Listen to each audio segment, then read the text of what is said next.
আমি দেখছি মাথার উপর পড়ছে, পরে সঙ্গে সঙ্গে উল্টা স্পিন করছে আমার দিকে, মুখ করছে আমার দিকে।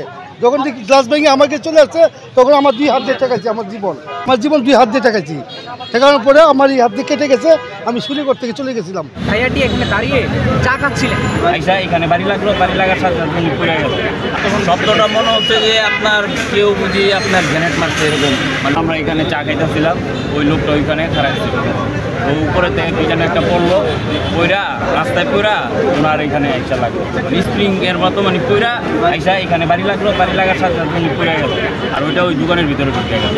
শব্দটা মনে হচ্ছে যে আপনার কেউ বুঝি আপনার গ্রেনেড মারছে এরকম। মানে হ্যাঁ, দোকানের ভিতরে ঢুকে গেছে কাজ ভাই। হঠাৎ করে ঘটনা ঘটে আপনার তৎক্ষণাৎ আমি এই জায়গাতে আসার পর জানতে পারি যে এই ভাইয়াটি এখানে দাঁড়িয়ে চা খাচ্ছিলেন। তারপর হঠাৎ করে মেট্রো রেল চড়ার সময়ই উপর থেকে কিছু একটা করার পর উনি ওনার মাথাতে পড়ে এবং উনি তৎক্ষণাৎই মাটিতে লুটিয়ে পড়েন এবং উনি নিহত হন।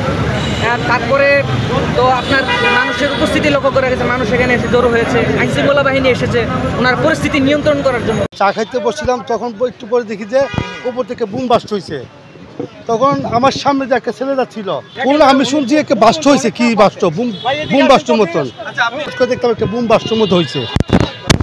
তাই না, উপর থেকে কালো একটা প্লেট ছিল, প্রায় 50 কেজি, আনুমানিক 50 কেজি হবে, আনুমানিক 50 কেজি হবে, বুঝতে পারছেন?